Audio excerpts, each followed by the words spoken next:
दी civil service India 13 फरवरी 2022 MES का नया notification recruitment आया है SS के और बहुत सारे पोस्ट के लिए। तो इसके वैकेंसी डिटेल्स, इसका एलिजिबिलिटी क्राइटेरिया और नोटिफिकेशंस में कैसा अप्लाई करना है, ऑफलाइन प्रोसीजर फॉर्म है, तो ये सब हम देख लेंगे। पहले पोस्ट नेम देख पढ़ लेंगे।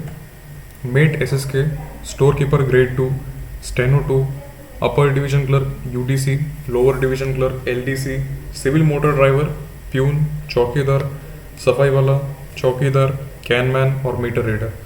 देखो इसमें से बहुत सारे पोस्ट में आपको 10वीं यानी कि मैट्रिकुलेशन या SSC का ये बस आपको क्वालिफिकेशन रिक्वायर्ड होगा।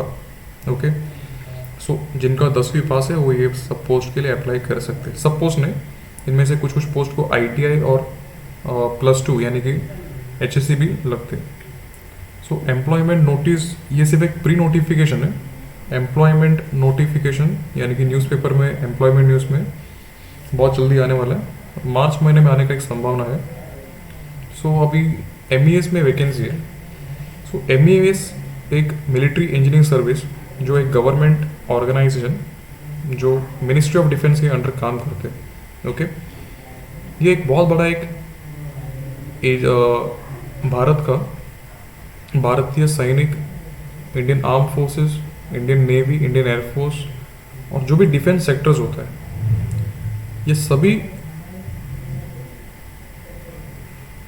आर्म फोर्सेस के कंस्ट्रक्शन एक्टिविटीज़, इंजीनियरिंग एक्टिविटीज़, जो भी एग्जाम्पल अभी हम देख लेंगे। इंडियन आर्मी, इंडियन नेवी, इनके हॉस्पिटल्स होते हैं, इनको हम नेवी हॉस्पिटल्स, आर्मी हॉस्पिटल्स हम बोलते हैं। सो ये इनका जो कंस्ट्रक्शन होता है, जो कॉम्प्लेक्स प्रोजेक्ट होता है, बहुत बड़े जो प्रोजेक्ट्स होता है, जो कभी रिनाउंड प्रोजेक्ट जो है अभी जम्मू कश्मीर में जो भी हिली टेरेन एरियाज, राइट, जो पर्वत एरियाज होता है, सो वहाँ पे जो भी रोड्स कंस्ट्रक्शन किया हुआ है, राइट, जो बहुत ही कॉम्प्लेक्स प्रोजेक्ट होता है, लाइक द ब्रिज, जो दो पर्वत को जो जोड़ के जो ब्रिज वगैरह जो कंस्ट्रक्शन काम किया है, जो बहुत ही टेक्निकल एज वेल एज बहुत ही कॉम्प्लेक्स प्रोजेक्ट होता है, बहुत बड़ा प्रोजेक्ट होता है, ये सभी MES का एक काम होता है। उनका एक सिविलियंस के लिए भी उन लोग काम चलता है। ओके, MES का। सो अभी हम एग्जांपल्स ऐसा होता है, military, hospitals, airfields, buildings, workshop, right, roads होता है, रनवेज होता है, बराबर, लाइक कोस्ट गार्ड का रनवेज होता है, एंड बाद में हैंगर्स होता है। हैंगर्स यानी कि जो प्लेन का जो जहाँ पे एक्चुअली उसको एक शेड होता है, प्लेन जो शेड होता है अभी हमारे गाड़ी के लिए, वैसा जो प्लेन्स को जो हैंगर बोलते हैं। सो डॉकयार्ड्स, जो शिपयार्ड वगैरह होता है, जहाज का कंस्ट्रक्शन वगैरह, नेवी का and other marine structures. Okay, so MES एक बहुत बड़ा एक ऑर्गेनाइजेशन है। सो यहाँ पे काम करना भी एक स्टैंडर्ड होता है। ओके, सो बहुत अच्छा एक जॉब है। अभी इसमें मिनिस्ट्री ऑफ डिफेंस में आता है, ये रिक्रूटमेंट 2022 का है।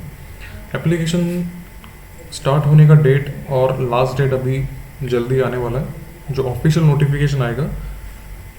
सो यहाँ पे फ़िलहाल हमको ये समझ में आ रहा है कि एप्लीकेशन ऑफलाइन फॉर्म से आएगा, तो फॉर्म कैसे भरना है ये भी हमारा चैनल में वीडियो डालेगा। सो चैनल आप सब्सक्राइब कीजिए, सो ताकि आपको पूरा अपडेट मिल सके और जल्दी आप ये फॉर्म भी MES के एप्लीकेशन के लिए आप भेज सकते हैं। सो एप्लीकेशन फ़ी अभी तक हमारे पास नहीं है। सो एज लिमिट यहाँ पे आपका मिनिमम एज 18 होना चाहिए और मैक्सिमम एज 27 होना चाहिए, 27। अभी एक बात समझ लो, मिनिमम एज में आपका 18 कंप्लीट होना चाहिए और मैक्सिमम एज में आपका 27 कंप्लीट नहीं होना चाहिए। ओके, यानी कि आप 18 वर्ष पूर्ण होना चाहिए और 27 आप कंप्लीट नहीं होना चाहिए। ये भी बात आप समझ के लो। ओके, जिनका 27 रनिंग है उनको अप्लाई कर सकता है। ओके, ये और कुछ मैटर इसमें डिपेंड होता है, यानी कि एप्लीकेशन आप कब भर रहे हैं, राइट, तो उसमें सब डेट ऑफिशियल नोटिफिकेशन में आ जाएगा, वो हम बात कर लेंगे उसके बारे में। Age relaxation as per rules, जो कैटेगरीज होता है OBC, SC, ST, इनका एज का भी रिलैक्सेशन उस पर हमको मिल जाएगा। तो पे स्केल देख लेंगे। पे स्केल मिनिमम 5200 से लेकर 20200 है, जो एक बहुत ही अच्छा पे स्केल है इन द गवर्नमेंट सेक्टर।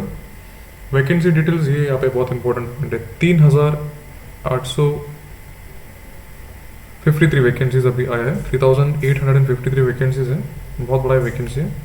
ये सब ट्रेड नेम है। अब इसमें ये पूरा टोटल वैकेंसीज है।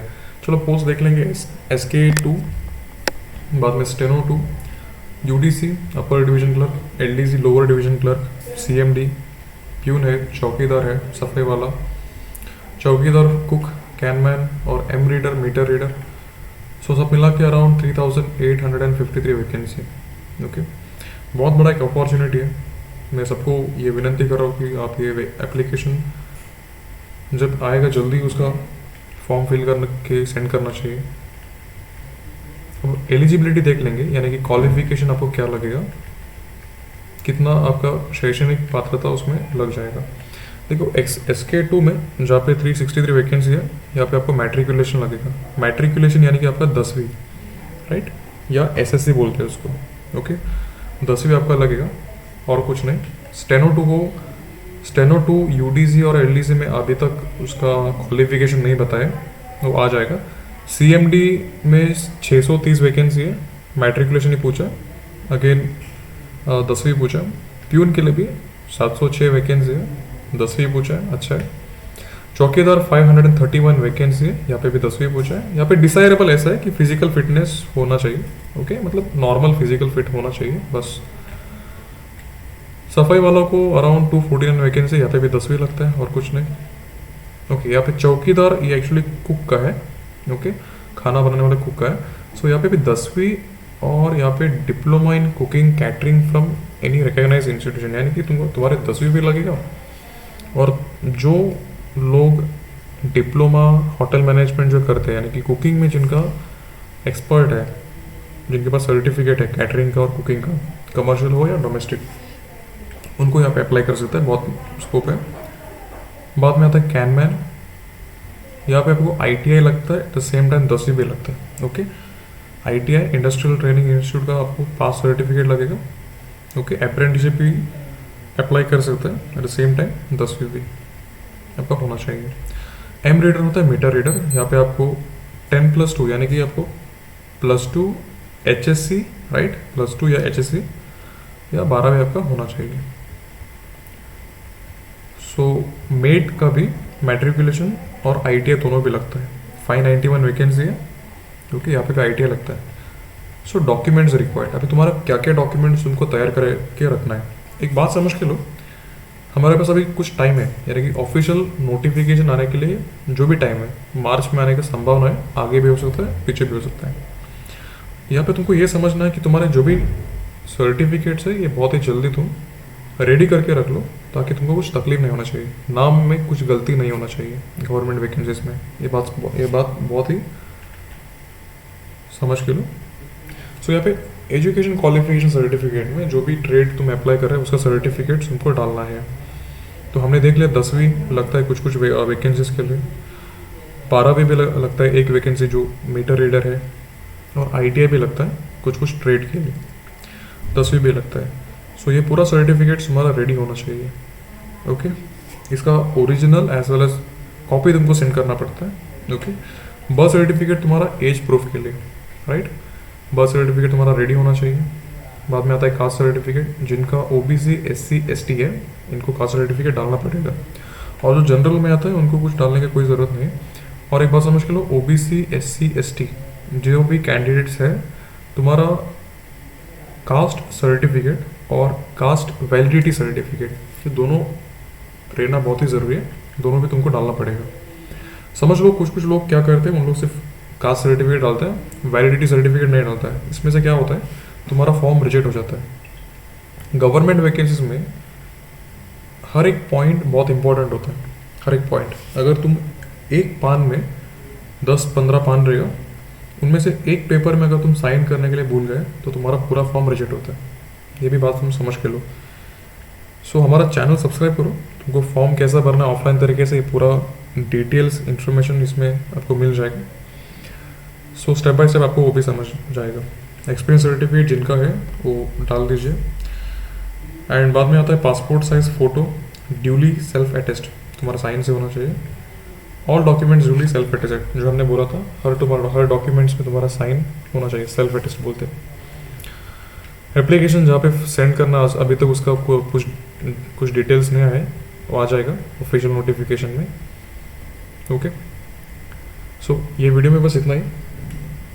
हमारा चैनल सब्सक्राइब कीजिए, सो पूरा डिटेल्स आपको मिल जाएगा आने वाले दिन में। ओके, जय हिंद, जय भारत।